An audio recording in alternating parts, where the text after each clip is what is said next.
జై గురుదేవదత్త. అందరికీ శ్రీ విశ్వావసు నామ సంవత్సర ఉగాది శుభాకాంక్షలు. ఇప్పుడు చెప్పబోయే రాశి ఫలితాలు ఎంత మేర జరుగుతాయనేది మీ వ్యక్తిగత జాతకాల్లో ప్రస్తుతం నడుస్తున్న గ్రహ మహాదశ అంతర్దశలను బట్టి మీకున్న యోగాలను బట్టి సవరింపబడతాయన్న విషయాన్ని జ్ఞప్తికి ఉంచుకోండి. ముఖ్యంగా అనుకూలమైన ఫలితాలు ఉన్నాయి కదా అని చెప్పి పొంగిపోవడం కానీ, ప్రతికూల ఫలితాలు ఉన్నాయి కదా అని చెప్పి బాధపడడం కానీ చెయ్యక్కర్లేదు. నేను చెప్పబోయే పరిహార క్రియలు ఆచరించండి, సరిపోతుంది. మేషరాశి వారికి గనుక చూసుకున్నట్లయితే ఈ విశ్వావసు నామ సంవత్సరంలో ఆదాయం 25%, వ్యయం 75%, రాజపూజ్యం 25%, అవమానం 75%గా ఉండబోతోంది. గోచారానికి ప్రధాన గ్రహాలుగా చెప్పబడ్డ గురు శని గ్రహాల యొక్క సంచారాన్ని కనుక మనం పరిశీలించినట్లయితే గురుడు ఈ సంవత్సరం అంతా కూడా ద్వితీయ తృతీయ స్థాన సంచారం, శని వ్యయస్థాన సంచారం వల్ల ఏలినాడు శని అనేది ప్రారంభమవుతోంది. అలాగే మిగతా గ్రహగతులను కూడా పరిశీలించినట్లయితే ఈ సంవత్సరం మీకు శుభాశుభ మిశ్రమంగా ఉండబోతోంది.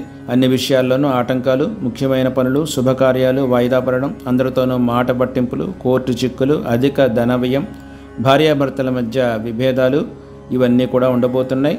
అయినప్పటికీ కూడా మీకు సమయానికి తగు ఆర్థిక సహకారం లభిస్తుంది. అలాగే బంధుమిత్రుల యొక్క సహాయ సహకారాలు లభిస్తాయి. ముఖ్యంగా అక్టోబరు, నవంబరు, డిసెంబరు ఈ 3 నెలలు కూడా మీరు చాలా జాగ్రత్తలు పాటించాలి. పై దుష్ఫలితాలు ఏమైనా కలిగే అవకాశం అనేది ఈ 3 నెలల్లోనూ ఎక్కువగా కనిపిస్తుంది. మిగతా నెలలన్నీ కూడా మీరు చేసే సంకల్ప బలాన్ని, దైవ బలాన్ని బట్టి తప్పనిసరిగా అనుకూలంగా ఉండబోతున్నాయి.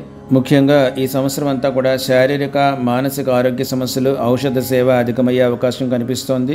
శక్తికి మించిన కార్యక్రమాలకి, సంకల్పాలకి పూనుకోకండి. అలాగే మీకు సంబంధం లేని విషయాల్లో తలదూర్చకండి. శనివార నియమాలు పాటించండి. అలాగే హకీక్ మాల ధారణ చేయండి. షణ్ముఖి రుద్రాక్ష కానీ, ఏకాదశిముఖి రుద్రాక్ష కానీ ధారణ చేయండి. హనుమాన్ చాలీసా విధిగా పారాయణ చేయండి. తప్పనిసరిగా ఈ సంవత్సరం అంతా కూడా మీకు అనుకూలమైన ఫలితాలు కనిపిస్తాయి. జై గురుదేవదత్త.